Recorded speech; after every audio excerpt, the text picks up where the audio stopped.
Ang video na to tungkol saan ang pinaka-traffic sa Antipolo, Marcos Highway hanggang Cubao. Kasi galing akong Pagray, ang daan ko Marcos Highway, dire-diretso hanggang Marikina, papuntang Cubao. Ngayon, nakaraan, sabi ko sa sarili ko, sobrang traffic dito every time na pabalik ako, every time na one time nga nung peak season ng December dahil may sale daw sa SM. So, gabi na yan, first time ko this month ng December na late dahil doon nabalita rin yun sa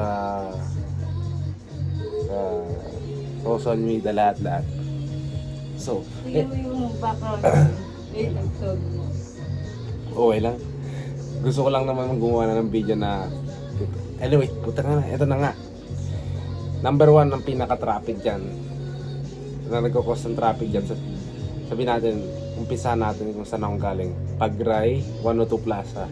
Kasi meron doon crossing.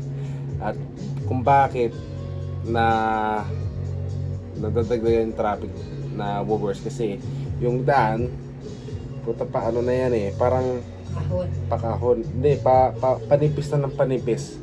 Papuntang gate 1. Ay, mahaba ang ano nang malapad ang sa gitman. Hindi, yung papuntang yung may Japan surplus ba yun or Korean surplus. Nakatabi rin ng Samgyup Salamat na Samgyupsan. Tapos yung pakanan papuntang McDo na Ulpo. So before that, yung daan nun nakakos ng traffic. Kasi number 1, may mga estudyante, may nearby school doon, may mga pumapasok, may mga tumatawid, yun din yun, nagkakos ng traffic. Naiinis ako. Ang daming tumatawid. Ang daming eksena. Ang daming eksena. Kasi sa Pagray yun sa Arcom, puta na may palengke kagad doon, may Pure Gold, may Nandito Plaza, 7-Eleven pa Tapos sa kabila, mga tuk-tuk, mga terminal ng tuk-tuk, diba? So, may ano talaga, ang traffic ng tao pabalik-balik. Doon number 1 nagkakos. Tapos, syempre, hinto yung mga truck, hinto yung mga sasakyan. Takes time. Number 1 yan, doon ko kinakainisan yun. Ewan ko paano nila susolusyonan yun o ganun na nga yan hanggat mamatay na tayo lahat. Ang solusyon din, huwag ka nang dumaan doon, lumipad ka na lang. Alam mo solusyon dyan, hindi na ako dito titira. Titira na ako sa subdivision na maganda sa Ayala Alabang. Patingin ang pera mo. Yan, number 1. Number 2, sa tapat ng pagkalabas ng Flying Bee, pagkalabas ng KFC na bago, merong tawiran. Yung KFC na bago dyan, ang bago tayo pababa, meron dyang gate. Tres Hermanas yun. Ano yan? Di ba Shell? May intersection ulit yan. Minute Burger. Oo. Doon, yung Minute Burger na yung pupi. Pransya pa, nakalimutan mo. Pransya pa pala. Bago pala yan. Pransya pa kasi putayan ng daming tao. Palengke din. Palengke din. May crossing din. Pero hindi naman nakahindran sa akin yun kasi yung mamotor ako Walang pake doon. Ang nakakainis talaga yung pagkatapos ng Shell. Minute Burger. Utang na kasi. Kinakain yung daan, yung tatawid, kakainin talaga yung daan Pupunta ka ng other side other side of the road. So, kailangan mong i-cut talaga lahat ng nandyan. So, ma-stop yun mga yan, mga kotse lahat. Tapos, pagkalagpas nun, puta na, pababa. Tapos, panipis na ulit. Siguro, ang kasunod nun, yung intersection sa Marikina, papuntang Upper Antipolo, Marcos Highway na papuntang Santa Lucia. Sumulong highway. Sumulong highway na yun.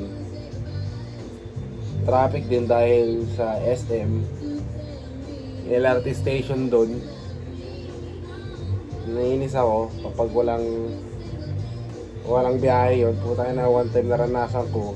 Nakita ko ang daming tao naman dahil nag-shutdown yung LRT. Eh di, ang daming tao nasa baba. Puta, sabi ko, how my Jesus, ang daming langgam. Parang langgam sila na naghihintay na tapakan ko. Alam mo yun? Ay, wow, sino ka para taba? Hindi kasi ako angat kapag wala ako natatapakan na tao. Yun na nga. Tapos, Tapakan ka nila. pagkatapos nun, ang kasunod nun, yung mga U-turn. Bukin na nga nang Yeah. inis ako dyan. Tapos, makakasabay mo pa yung mga mabibilis na motor. Yeah.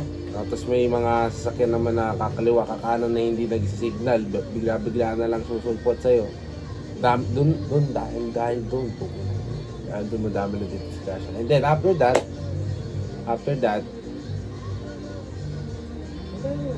hindi, meron mall doon. Hindi, may mall doon eh. Tapos papuntang Pasig. Ah, yung sa Ligaya. Ligaya. Yun, May jeep. oo, doon may jeep doon. So ito yung jeepan. Ito yung mall, ito yung jeep, babaan. Yung sasakayan din. Dito naman, meron pa U-turnan. So, saan ka naman doon, matatrap ka talaga sa gitna. Tapos kapag nakalagpas ka na doon, sobrang luwag na. Pwede ka na mag-banking kasi pakanan na yun na sobrang pa-curve na. Ngayon, pagka-curve mo, merong U-turn dito, galing kabila naman, dire-diretso. Tapos, may 200 doon sa SM Marikina. Yung pababa, mapupunta ka sa Ortigas, pwedeng Ortigas, pwede rin Cubao, EDSA. Ngayon, bago doon, pag dinaretso mo naman, punta ka Katipunan, punta ka Aurora. May stop ka muna dyan sa kasi ang time frame nito gabi. Para sa akin. Pag umaga, expect mo na traffic pa rin dyan. Pero, pag inuusapan natin ngayon, gabi. So, yun na. Bye-bye. Yun na. Then, nag-bye vlog, guys. Bye vlogs. Then, nag-vlog ka sa CCTV. So, ayan lang. Guys, gusto ko lang mag-vent out. Hindi kasi siya nag-vent out sa akin. Lagi ko siya Ang title nito, vent out. hindi. Traffic sa Antipolo galing Cubao. Ay, hindi. Traffic.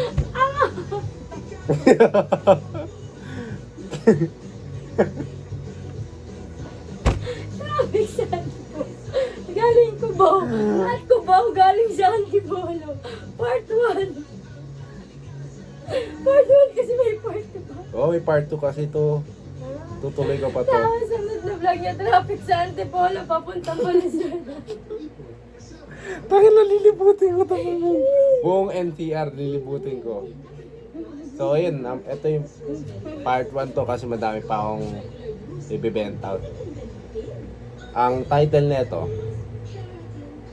ano nga mga title? Traffic nga, papunta sa Antipolo. Antipolo.